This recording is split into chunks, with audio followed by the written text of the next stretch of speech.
بسم اللہ الرحمن الرحیم۔ حضرت ہود علیہ السلام نوح علیہ السلام کے بیٹے سام کی اولاد میں سے تھے۔ آپ عرب کے قبیلہ عاد سے تعلق رکھتے تھے جو عمان اور حضر موت کے درمیان ریت کے ٹیلوں والا علاقہ الاحقاف میں رہائش پذیر تھا۔ آپ کا قبیلہ عاد بن ارم بن اوس بن سام بن نوح کی اولاد سے تھا۔ آپ اپنی قوم کے ایک شریف خاندان سے تھے جنہیں اللہ تعالیٰ نے ان کی قوم کی ہدایت کے لیے نبی بنا کر بھیجا تھا۔ اللہ تعالیٰ نے آپ کا ذکر قرآن مجید میں 7 مقامات پر فرمایا ہے اور ایک پوری سورۃ سورہ ہود بھی آپ کے نام سے نازل فرمائی ہے۔ قوم نوح کی ہلاکت کے بعد اللہ تعالیٰ نے قوم عاد کو زمین پر آباد کیا۔ یہ لوگ جسمانی طور پر بڑے مضبوط قد اور بڑی مضبوط عمارتیں بنانے میں ماہر تھے۔ اللہ تعالیٰ نے انہیں خوب مال و دولت سے بھی نوازا تھا۔ قوم عاد اپنی جسمانی قوت کے غرور میں اتنی آگے بڑھی کہ اس نے اللہ تعالیٰ کو بھلا کر اپنے ہی ہاتھوں سے بنائے ہوئے بتوں کو اپنا معبود بنا کر ان کی عبادت شروع کر دی۔ ان کے 3 بڑے بت تھے جن کا نام سمد، سمود اور ہر تھے۔ قوم عاد کو گمراہی سے نکال کر ہدایت کی طرف لانے کے لیے اللہ تعالیٰ نے اسی قوم کے ایک فرد حضرت ہود علیہ السلام کو نبی بنا کر ان کے پاس بھیجا۔ فرمان الہی ہے، اے نبی، کیا آپ نے نہیں دیکھا کہ آپ کے رب نے قوم عاد کے ساتھ کیا سلوک کیا، یعنی ارم کی اولاد کے ساتھ جو قدر و قامت میں ستونوں جیسے تھے اور طاقت میں ان جیسے دنیا میں لوگ پیدا ہی نہیں کیے گئے۔ ایک اور جگہ فرمایا، اور ہم نے قوم عاد کی طرف ان کے بھائی ہود کو بھیجا۔ ہود علیہ السلام کو نبی بنا کر بھیجا۔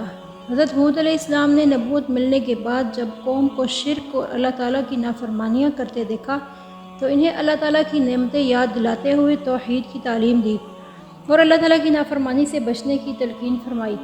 فرمان الہی ہے، ہود علیہ السلام نے کہا، اے میری قوم، تم اللہ کی عبادت کرو، اس کے علاوہ تمہارا کوئی معبود نہیں، تم تو صرف بہتان باندھ رہے ہو۔ اے میری قوم، میں اس تبلیغ پر کوئی اجرت نہیں مانگتا۔ میرا اجر تو اس اللہ کے ذمہ ہے جس نے مجھے پیدا کیا ہے، تو کیا پھر بھی تم عقل سے کام لیتے ہو؟ ایک اور جگہ ارشاد فرمایا، جب ان عاد کے بھائی نے ہود علیہ السلام نے کہا، کیا تمہیں اللہ کے عذاب کا خوف نہیں ہے؟ میں تمہارے لیے امانت دار رسول ہوں، لہٰذا تم اللہ کے عذاب سے ڈرو اور میری اطاعت کرو۔ میں اس تبلیغ پر تم سے کوئی اجرت نہیں مانگتا، میرا اجر تو رب العالمین کے ذمہ ہے۔ تمہیں کیا ہو گیا ہے کہ تم ہر اونچی جگہ پر بے فائدہ یا یادگار عمارت بنا ڈالتے ہو، اور تم بڑی مضبوط عمارتیں بناتے ہو جیسے کہ تم ہمیشہ یہیں دنیا میں رہو گے، اور جب تم کسی پر ہاتھ ڈالتے ہو تو ظالم بن کر ہی ڈالتے ہو۔ تم اللہ کے عذاب سے ڈرو اور میری پیروی کرو، اس ذات سے ڈرو جس نے وہ کچھ تمہیں دیا ہے جو تم جانتے ہو۔ اس نے تمہاری مدد کی جانوروں اور اولاد سے، باغات اور چشموں سے۔ مجھے تو تمہارے بارے میں بڑے دن کے عذاب کا خطرہ ہے۔ جب ہود علیہ السلام نے اپنی قوم کو اللہ تعالیٰ کی توحید اور اس کی فرمانبرداری کی دعوت اور نافرمانی سے بچنے کی تلقین کی تو قوم عاد نے آپ کی دعوت قبول کرنے کے بجائے آپ کو جھٹلایا اور آپ پر کئی الزامات لگائے۔ قوم کے سرداروں نے کہا، اے ہود، تم نے ہمارے سامنے توحید کی کوئی واضح دلیل پیش نہیں کی، اور ہم اپنے معبودوں کو صرف تمہاری بات میں آ کر نہیں چھوڑ سکتے، اور نہ ہی ہم تم پر ایمان لانے والے ہیں، بلکہ ہم تو یہی کہتے ہیں کہ ہمارے کسی معبود نے تمہیں خرابی یعنی دماغی مرض میں مبتلا کر دیا ہے۔ قوم ہود نے کہا کہ تم ہمیں واعظ کرو یا نہ کرو، ہمارے لیے سب برابر ہے۔ یہ واعظ کرنا تو بس پہلے لوگوں کی عادت چلی آتی ہے، اور ہم پر ہرگز کوئی عذاب نہیں آئے گا۔ بلکہ قوم کے سرداروں اور عوام نے برہم ہو کر کہا، اچھا، اگر تم اپنی دعوت میں اتنے سچے ہو تو ہمارے لیے اللہ تعالیٰ سے عذاب طلب کر لو۔ قوم نے جب عذاب کا مطالبہ کر دیا تو آپ نے افسوس کا اظہار کرتے ہوئے فرمایا کہ اب تم پر عذاب الہی آئے گا۔ جب ہود علیہ السلام نے اپنی قوم کو ہر اعتبار سے سمجھانے کی کوشش کی لیکن قوم نے بات کو سمجھنے کے بجائے آپ کو جھٹلا دیا تو آپ نے اللہ تعالیٰ سے مدد کی درخواست کر دی، جس کو اللہ تعالیٰ نے قبول کر لیا۔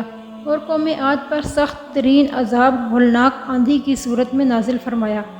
اللہ تعالیٰ نے اس آندھی کو ان پر 7 راتیں اور 8 دن تک مسلسل مسلط کیے رکھا۔ آپ صلی اللہ علیہ وسلم وہاں ہوتے تو دیکھ لیتے کہ وہاں لوگ یوں چت گرے پڑے تھے جیسے وہ کھجور کے کھوکھلے تنے ہوں۔ جب انہوں نے عذاب کو بادل کی شکل میں دیکھا جو ان کی وادیوں کی طرف بڑھ رہا تھا تو کہنے لگے کہ یہ بادل ہم پر برسنے والا ہے، نہیں بلکہ یہ تو وہ عذاب ہے جس کی تم جلدی کر رہے تھے۔ یہ ایک آندھی ہے جس میں دردناک عذاب ہے۔ وہ آندھی اپنے رب کے حکم سے ہر چیز کو نیست و نابود کر رہی تھی، چنانچہ وہ ایسے ہو گئے کہ ان کے خالی گھروں کے سوا اب وہاں کچھ بھی نظر نہیں آ رہا تھا۔ ہم مجرم قوم کو ایسا ہی بدلہ دیتے ہیں، فرمان الہی ہے۔ پس ہم نے ہود علیہ السلام اور ان کے ساتھیوں کو اپنی رحمت سے بچا لیا، اور ہم نے ان لوگوں کی جڑ ہی کاٹ دی جنہوں نے ہماری آیات کو جھٹلایا تھا اور وہ ایمان لانے والے ہی نہیں تھے۔ حضرت عائشہ رضی اللہ عنہ فرماتی ہیں کہ جب بھی بادل آتے یا تیز ہوا چلتی تو آپ صلی اللہ علیہ وسلم پریشان ہو جایا کرتے تھے۔ میں نے پوچھا، اے اللہ کے رسول، آپ پریشان کیوں ہو جاتے ہیں جبکہ لوگ تو بادلوں کو دیکھ کر خوش ہوتے ہیں؟ آپ صلی اللہ علیہ وسلم نے فرمایا، اے عائشہ، میں کیسے مطمئن ہو جاؤں؟ ہو سکتا ہے کہ اس میں عذاب ہو، کیونکہ ایک قوم عاد ہوا سے ہی ہلاک ہوئی تھی۔ اس نے عذاب کی گھٹا دیکھ کر کہا تھا، یہ بادل آ گیا جو ہم پر خوب برسے گا۔ حضرت عائشہ رضی اللہ عنہ فرماتی ہیں کہ بارش کے وقت آپ یہ دعا مانگتے تھے، اے اللہ، میں آپ سے اس ہوا کی اور اس میں جو بھلائی ہے اور جسے یہ ساتھ لے کر آئی ہے اس کی بھلائی طلب کرتا ہوں، اور میں آپ سے اس کی اور جو اس میں ہے اور جس چیز کے ساتھ یہ بھیجی گئی ہے اس کی برائی سے آپ کی پناہ مانگتا ہوں۔ جب آسمان پر بادل آتے تو آپ صلی اللہ علیہ وسلم کبھی قبرہ میں تشریف لے جاتے، کبھی باہر آ جاتے۔ جب بارش شروع ہو جاتی تو آپ مطمئن ہوتے تھے۔ میں نے آپ سے اس حالت کے متعلق پوچھا تو آپ نے فرمایا، کہیں یہ وہی آندھی نہ ہو جو قوم عاد پر آئی تھی۔